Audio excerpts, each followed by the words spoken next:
Hi guys, welcome back to the channel. Hope आप सभी बहुत अच्छे से होंगे। आज हम करने जा रहे हैं इंडियन इकोनॉमिक डेवलपमेंट के इंपॉर्टेंट क्वेश्चंस। देखिए, हम इंपॉर्टेंट क्वेश्चन कौन सा चैप्टर के करेंगे? आज हम चैप्टर करेंगे एनवायरनमेंट एंड सस्टेनेबल डेवलपमेंट। बहुत इंपॉर्टेंट चैप्टर है एंड बहुत ईजी भी चैप्टर है।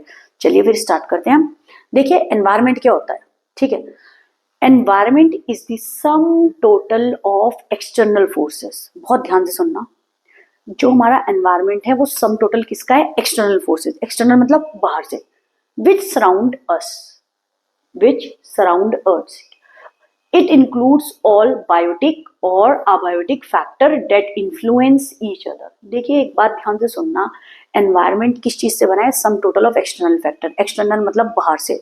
जो एनवायरमेंट है वो sum total of external forces है, जो इंक्लूड करती है बायोटिक और अबायोटिक फैक्टर। अब बायोटिक और अबायोटिक क्या चीज होता है? बायोटिक एलिमेंट्स आपके इंक्लूड करते हैं living elements like bird, animals, ये सब एनवायरमेंट ही बनाती है। Plants, forest, fisheries etcetera.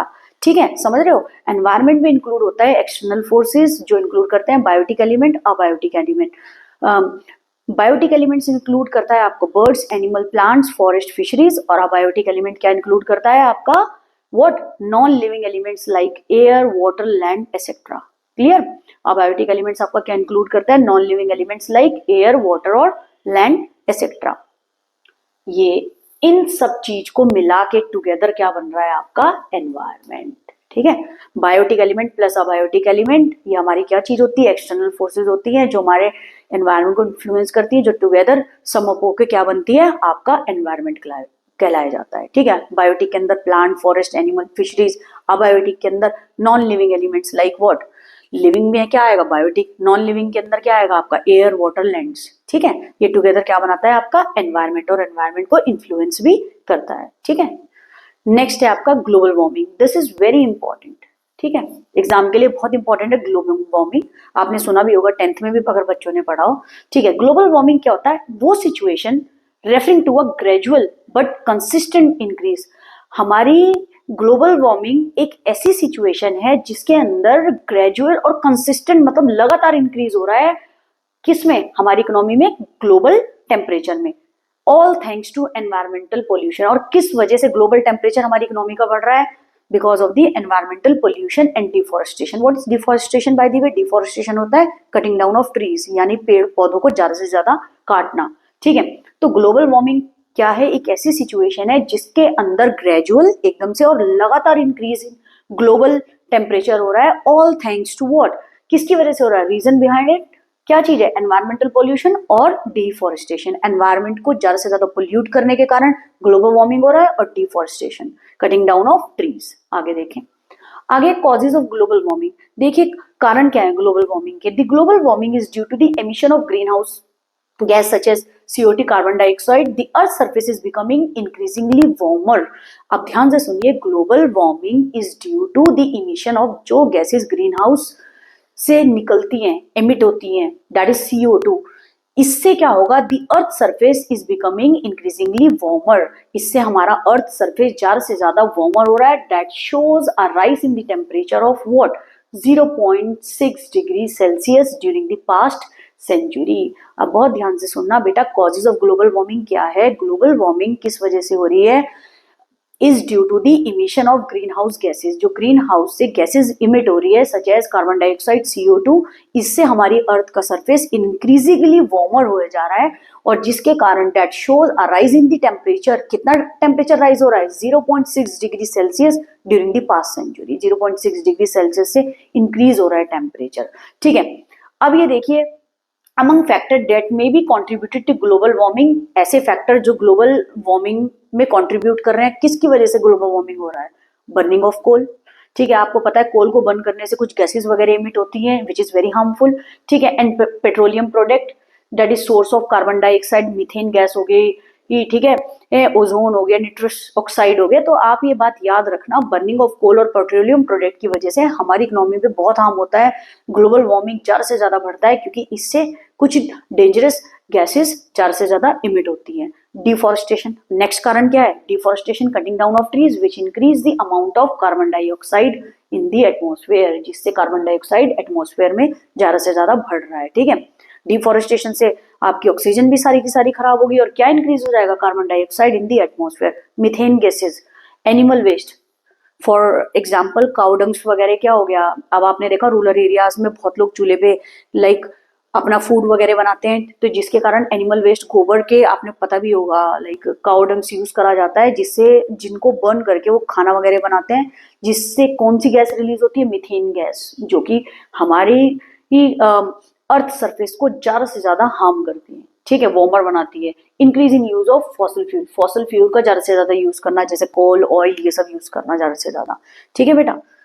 अब देखें नेक्स्ट है आपका दी atmospheric concentration of carbon dioxide and methane, that is CH4, have increased by 41%। Carbon dioxide कितने से बढ़ गया, 41% से, और मीथेन कितना, 160% respectively. Ultimately it shows a threat to the human life. इन सब के इंक्रीज होने से याद रखना, the atmospheric concentration of carbon dioxide और मीथेन गैस का ज्यादा से ज्यादा इंक्रीज होने से दैट इज 41% और 160%, अल्टीमेटली ये ह्यूमन लाइफ के लिए एक बहुत बड़ा थ्रेट है, याद रखना ये चीज, ठीक है।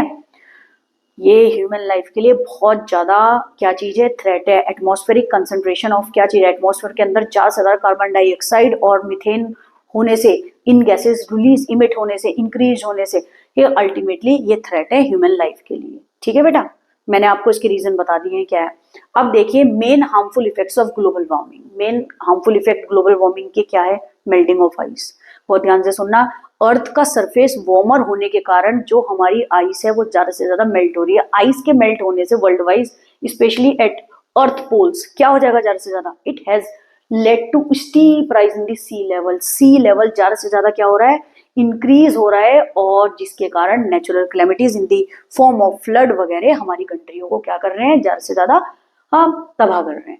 तो ये बात बोल रहे हैं मेल्टिंग ऑफ आइस, आइस के मेल्ट होने से ज्यादा क्या चीज हो रहा है, अर्थ पोल ज्यादा से ज्यादा क्या हो रहा है, अर्थ पोल ज्यादा से ज्यादा इफेक्ट हो रहा है, मेल्ट हो रहा है। It has led to steep rise, जिसके कारण क्या हो रहा है, आइस मेल्ट हो रही है, सी लेवल बढ़ रहा है, जिसके कारण रिजल्ट इन फ्लड, ठीक है, बाढ़ आने का खतरा है। अब नेचुरल डिजास्टर, देखिए नेचुरल डिजास्टर के अंदर क्या चीज है, इकोलॉजिकल बैलेंस खराब होने से, हमारी ही इकोलॉजिकल बैलेंस बिगड़ने से, डिस्टर्ब होने से क्या चीज हो रहा है, रिजल्ट इन नेचुरल कैलेमिटीज, जो कि मैंने आपको बताया है, फ्लड आ जाना, फेमाइन आ जाना, ठीक है। तो ये बात बोली, इकोलॉजिकल बैलेंस ज्यादा से ज्यादा डिस्टर्ब होगा तो रिजल्ट क्या होगा, नेचुरल कैलेमिटीज, ठीक है। नेक्स्ट है आपका ट्रॉपिकल डिसीज, ग्लोबल वार्मिंग, ज्यादा से ज्यादा अर्थ सरफेस वार्म होगा तो इंक्रीज क्या होगा, incidence of tropical disease. Tropical disease ज्यादा से ज्यादा बढ़ेगी, वो क्या है आपका, मलेरिया, ठीक है, डेंगू, ठीक है, आपका चिकनगुनिया, ये सारे के सारी डिसीजेज हमारी इकोनॉमी को ज्यादा से ज्यादा इफेक्ट करेगी because of the earth surface warmer होने से, ठीक है। Global warming has increase incidence of diseases like आपकी मलेरिया हो गया, डेंगू हो गया, क्लोरिया हो गया आपका, ठीक है, चिकनगुनिया हुआ, ये सब हमारी ज्यादा से ज्यादा क्या होगा, अर्थ को क्या करेगा, अफेक्ट करेगा। अब है इफेक्ट एनिमल्स, देखो एनिमल कैसे इफेक्ट होंगे। There are thousand of species like polar bears in danger of becoming extinct forever. देखो हम इनको हमेशा के लिए खो देंगे, अर्थ वार्मर होने से ज्यादा से ज्यादा इफेक्ट होगा हमारी थाउजेंड ऑफ स्पीशीज पे, सच एज पोलर बियर, इनका नामो निशान हमारी दुनिया से, इकोनॉमी से मिट जाएगा। Danger of becoming extinct for ever, लुप्त हो जाएंगे, गायब हो जाएंगे ये हमेशा के लिए, ठीक है, ज्यादा वार्मर होने से, क्योंकि ये सब आइस में रहते हैं, आपको पता भी होगा, ठीक है, ठंडे इलाके में।